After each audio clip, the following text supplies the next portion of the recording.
Here's a strange question for you, because you're obviously seeing Luxon as an amateur, which is what you just said.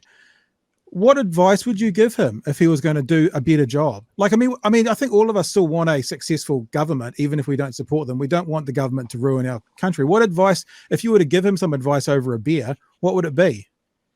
Oh, look, I probably wouldn't have a beer with him.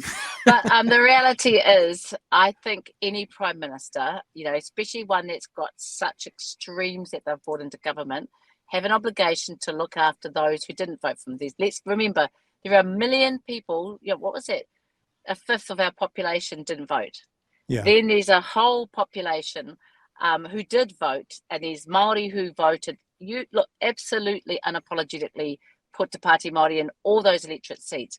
If I wanted to be a long-term thinking prime minister, my advice, not that I think he'll ever ask it, is that, keep your circle, keep your council balanced.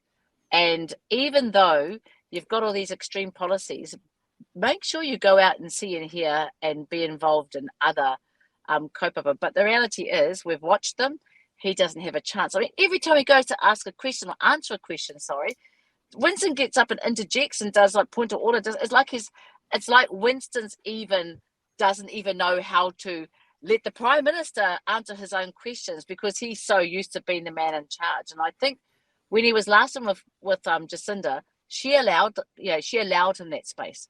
Right. She allowed, as a younger woman, she sort of found that synergy with him as the older man, the uncle, which he hates being called. But you can't pull that off with another man, and with Chris Luxon, he's just desperately trying to pull through.